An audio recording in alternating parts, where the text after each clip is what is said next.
सुंदर है। अब स्वामी उमाकांतानंद सरस्वती जी, मैं ये पूछना चाह रहा हूं, ये क्या है, ये क्या परंपरा है कि जो भी अयोध्या जाता है रामलला के दर्शन करने से पहले उसे हनुमानगढ़ी में पर्ची कटवानी पड़ती है? ये कौन सा चलन है, कौन सी परंपरा है? देखिए, परंपरा बहुत प्राचीन है कि भगवान हमेशा, रामचरितमानस में वर्णन भी है कि उनको कुछ भी बोल दें उनको दिक्कत कुछ नहीं होगी। हाँ। लेकिन उनके भक्तों को अगर आपने कष्ट दिया तो वो राम रोष पावक सर्जरई, तो राम जी के क्रोध की अग्नि में वो जल जाता है। हाँ। तो राम भक्त सबसे बड़े हनुमान जी हैं। हाँ। और वो पहरेदार है कि जो भी राम काज में विघ्न डालेंगे तो उनको नाश भी करेंगे वो, और जो राम काज के लिए आगे बढ़ेंगे उनके लिए संपूर्ण शक्ति और वैभव प्रदान करेंगे। तो जैसे महाकाल के दर्शन करने जाते हैं तो भैरवनाथ है वहां, वैसे ही हनुमान जी यहाँ के रक्षा करने वाले हैं और राम जी के सेवक हैं। हाँ। तो ये एक दूसरी दृष्टि से इसे हम समझ सकते हैं कि समाज में जब हम काम करते हैं, राजनीति हो या मैनेजमेंट हो, उसमें यदि अपने कार्यकर्ताओं को आगे बढ़ाएं, उनको श्रेय दें, तो आपकी मर्यादा भी बढ़ती है भगवान राम की तरह। सही है। अनूप जलोटा जी, हनुमान जी के लिए आपने गा दिया, कुछ लक्ष्मण जी के लिए कुछ याद आता है क्या? कुछ सीता माता के लिए कुछ याद आता है क्या? हाँ सुनिए, लक्ष्मण जी पे सुनिए। हाँ। श्री राम लखन ले व्याकुल मन, कुटिया में लौट जब आए। कुटिया में लौटे तब तक रावण सीता जी को ले जा चुका था, वो वर्णन है। श्री राम लखन ले व्याकुल मन, कुटिया में लौट जब आए। नहीं पाई सिया अकुलाए नैन भर लाए। श्री राम लखन ले व्याकुल मन, कुटिया में लौट जब आए। सूनापन इतना गहरा था, श्री राम का मन घबराया। सारे पिंजरे थे खुले, एक पंछी भी नजर नहीं आया। शोभा सिंगार एक चंद्रहार, देखा तो राम अकुलाए। श्री राम लखन ले व्याकुल मन, कुटिया में लौट जब आए। आंसू का सागर उमड़ पड़ा, सुध बुध भूले रघुनंदन। ये हार मेरी सीता का न हो, पहचानो सुमित्रा नंदन। तब चरण पकड़ सिसकी भर भर, लक्ष्मण ने भेद बताए। श्री राम लखन ले व्याकुल मन, कुटिया में लौट जब आए। अब देखिए लक्ष्मण जी क्या बोले। हाँ। कैसे बतलाऊं क्षमा करो, भैया ये हार न देखा। मैंने जब भी देखा, भाभी के चरणों को ही देखा। मैंने जब भी देखा, भाभी के चरणों को ही देखा। वो लाल बरन भाभी के चरण, मेरे तीर्थ धाम कहलाए। श्री राम लखन ले व्याकुल मन, कुटिया में लौट जब आए। कुटिया में लौट जब आए। कुटिया में लौट जब आए। क्या बात है रोनू जी। थे लक्ष्मण, अरे क्या बात है, रोनू जी बजा रहे थे, बांसुरी बजा रहे थे, बीच में रुक गए। हाँ रोनू जी कंटिन्यू करिए जरा, क्या सुना रहे थे आप? अच्छा, उनके स्वर कुछ ऐसे, वो रागों का भी बहुत ख्याल रखते हैं। हाँ। तो ऐसा राग इसमें है, देखिए।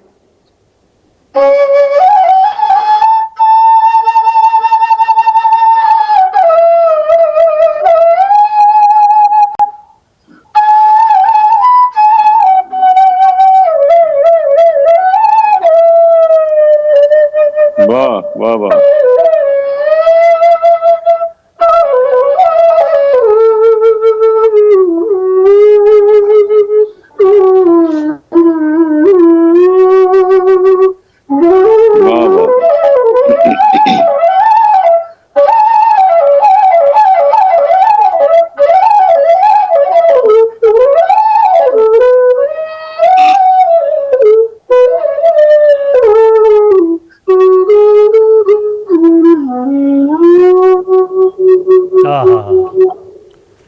वाह वाह वाह वाह वाह वाह वाह। आनंद आ गया। आज ऐसे तो थे लक्ष्मण जी। हाँ, और बताइए। आज तो छुट्टी का दिन भी है अनूप जलोटा जी। सारे लोग हिंदुस्तान में बल्कि दुनिया भर में अगर घर बैठे होंगे आपको सुन के एकदम आंख बंद करके और बस भगवान राम का नाम ले रहे होंगे, मंत्रमुग्ध हो गए होंगे। बहुत सुंदर, बहुत सुंदर। अनूप जलोटा जी आजकल गाते हैं जैसे पहले गाते थे या अभी कम हो गया है? आजकल लॉकडाउन के टाइम पे मैं 3 लाख लोगों को रोज गाना सुनाता। आहा, ओके। हाँ, जैसे आज ज्यादा सुना रहा हूँ, आज तो आपके माध्यम से है, तो 1 करोड़ तो सुन रहे होंगे। अरे ज्यादा, करोड़ों लोग, बिल्कुल। हाँ, तो मैं एवरेज रोज 3 लाख लोगों को गाना सुनाता हूँ, किसी ना किसी चैनल से या किसी ना किसी ऑनलाइन कॉन्सर्ट में जुड़ जाता हूँ। और लॉकडाउन से पहले एवरेज 1,500-2 हजार लोगों को सुनाता था रोज, तो कॉन्सर्ट होते। लेकिन अभी मैं 3-4 लाख लोगों को रोज एवरेज सुनाता, बढ़ गया। नहीं, बढ़िया है। और क्या, ज्यादा लोगों तक आपकी आवाज पहुंचे, उनका भी फायदा है और आपका भी। It's much more than before. सबसे ज्यादा फरमाइश आपसे कौन से भजन की होती है? ऐसी लागी लगन मीरा हो गई मगन, जो मैंने सुना है। हाँ, वो सबसे ज्यादा प्रसिद्ध है, सबसे ज्यादा लोकप्रिय है। और आपका पसंदीदा कौन सा है? मैं आपको सुनाता हूँ। हाँ,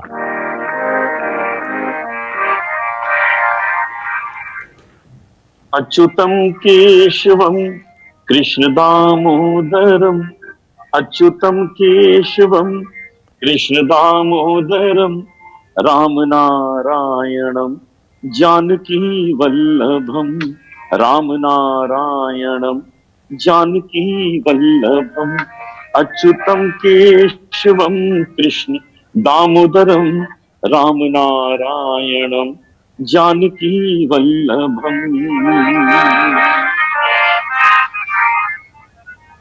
कौन कहता है भगवान आते नहीं, कौन कहता है भगवान आते नहीं, तुम मीरा के जैसे बुलाते नहीं, तुम मीरा के जैसे बुलाते नहीं, अच्युतम केशवम कृष्ण दामोदरम, राम नारायणम जानकी वल्लभम। कौन कहता है भगवान सोते नहीं, कौन कहता है भगवान सोते नहीं, माँ यशोदा के जैसे तुम सुलाते नहीं, माँ यशोदा के जैसे तुम सुलाते नहीं, अच्युतम केशवम कृष्ण दामोदरम, राम नारायणम जानकी वल्लभम। कौन कहता है भगवान खाते नहीं, कौन कहता है भगवान खाते नहीं, बेर शबरी के जैसे तुम खिलाते नहीं, बेर शबरी के जैसे तुम खिलाते नहीं, अच्युतम केशवम कृष्ण दामोदरम, राम नारायणम जानकी वल्लभम। कौन कहता है भगवान नाचते नहीं, कौन कहता है भगवान नाचते नहीं, गोपियों की तरह तुम नचाते नहीं, गोपियों की तरह तुम नचाते नहीं, अच्युतम केशवम कृष्ण दामोदरम, राम नारायणम जानकी वल्लभम। रोनू जी आनंद ले रहे थे, मैं बिल्कुल बीच में आऊंगा नहीं। रोनू जी, ओवर टू यू। ये जो भैया का, जो अनूप भैया का ये भजन है, ये बहुत मेरे दिल के करीब है, इसलिए मैं सुनने लगा था और मेरा हृदय इससे जुड़ गया था। मैं कोई पीस ना बजाते हुए जो वो गा रहे थे उसी को मैं बजा रहा हूँ। हाँ, बजाएं।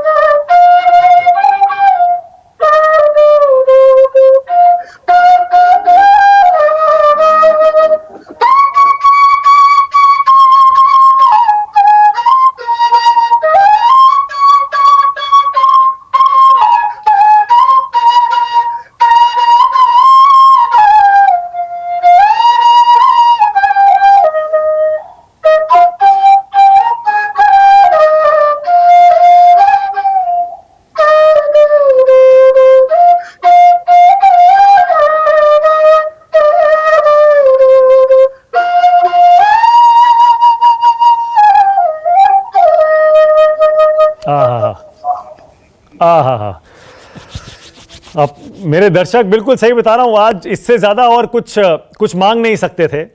अयोध्या से सीधी तस्वीरें भी उनको न्यूज़ 24 पर मिल रही हैं उस पूजन की, ये देखिए जरा साइड में, और अनूप जलोटा के भजन सुनने को मिल रहे हैं, रोनू मजूमदार की बांसुरी सुन रहे हैं, और स्वामी उमा कांतानंद जी बैठे हैं जो ये भी बता रहे हैं कि धार्मिक तौर पर कितना अहम है आज का दिन। स्वामी जी जरा इस पूजा के बारे में भी बता दीजिए, ये जो पूजा की तस्वीरें वहां से आई हैं स्वामी जी, ये पूजा कितनी अहम है आज? देखिए, कोई भी भारतीय संस्कृति में शुरुआत की जाती है, उसमें गणपति की पूजा की जाती है और गौरी मैया की पूजा की जाती है। और गौरी मैया शक्ति है और शक्ति से सारी दुनिया चलती है। बिना शक्ति के, बिना ऊर्जा के कोई भी सामान्य काम भी हमारा नहीं हो पाता है। तो भारतीय संस्कृति की परंपरा रही है कि गणपति प्रथम पूज्य है, विघ्न विनाशक है, विवेक के देवता है। तो विवेक और शक्ति का संतुलन हम कार्य के प्रारंभ करने से पहले ही कर लें, क्योंकि हमारा विवेक हमेशा स्थिर रहे।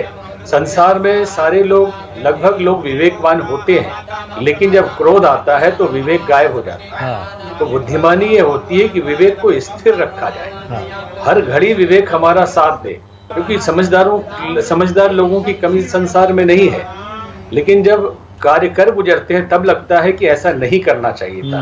तो हमारा पहला कार्य, और भारतीय संस्कृति हर कदम पे, हर शुभ कार्य में या हर पूजा पाठ में पहले प्रथम पूज्य गणपति को स्थान देती है, क्योंकि विवेक सबसे बड़ा चीज है और गणपति विवेक के प्रतीक है। तो हमारा विवेक स्थिर रहे, विवेक जागृत रहे, और उसके साथ गणपति के साथ आप लक्ष्मी पूजन में देखेंगे, दिवाली में लक्ष्मी पूजन किया जाता है, लेकिन ऐसे कार्यों में लक्ष्मी की पूजा नहीं होती, शक्ति की पूजा होती है, गौरी मैया की पूजा होती है कि विवेक तो रहे लेकिन ताकत भी हो, शक्ति भी हो, और जो कार्य करने आप जा रहे हैं उस पर डिगे रहे, अडिग रहे, आगे बढ़ते जाए, विघ्न बाधा विपरीत परिस्थितियां कितनी भी आए लेकिन आप पीछे मुड़ के ना देखें। ये शिक्षण देता है ये पूजन, ये हमारे जीवन से जुड़ा हुआ है और ऊर्जा से जुड़ा हुआ है। ये सारे देवता ऊर्जा के प्रत्यक्ष रूप है, जो विवेक की ऊर्जा प्रदान करते हैं गणपति, और हमारे अंदर शक्ति का संचार गौरी मैया, भवानी मैया, दुर्गा माता जिन्हें हम कहते हैं वो करती है। और वही आगे जो भी विघ्न आएंगे उनको दूर करने के लिए जो विजडम है वो देंगे गणेश जी, और शक्ति देंगी दुर्गा मैया। इसलिए बहुत अहम पूजा है ये, और शिलान्यास असली पूजा तो उस दिन होने वाला है, लेकिन उसके पहले ये अनुष्ठान किया जाता है गणपति और गौरी माता के पूजन का। बिल्कुल। तो अब जैसे जैसे 1 बज रहा है वैसे वैसे ये पूजा भी खत्म हो रही है, इसीलिए मुझे हमारी ये कवरेज भी फिलहाल यहाँ खत्म करनी पड़ेगी। लेकिन ये आज पहला दिन था उत्सव का, अयोध्या के उत्सव का। अभी कल भी और परसों भी चलेगा, क्योंकि परसों है शिलान्यास। तब तक न्यूज़ 24 पर आपको हर एक तस्वीर दिखाते रहेंगे और समय यूं ही बंधा रहेगा। आज न्यूज़ 24 से जुड़ने के लिए अनूप जलोटा, बहुत बहुत धन्यवाद आपका, बहुत बहुत धन्यवाद। रोनू मजूमदार, बहुत शुक्रिया, बहुत धन्यवाद। स्वामी उमा कांतानंद जी, नमस्कार, मैं हूं मानक गुप्ता। अगर आपको हमारा ये वीडियो पसंद आया हो तो इसे लाइक और शेयर जरूर करें, और हाँ, हमें सब्सक्राइब और फॉलो करना ना भूलें, ताकि आप देश और दुनिया की कोई खबर मिस ना करें। तो जुड़े रहिए हमारे साथ और देखते रहिए न्यूज़ 24।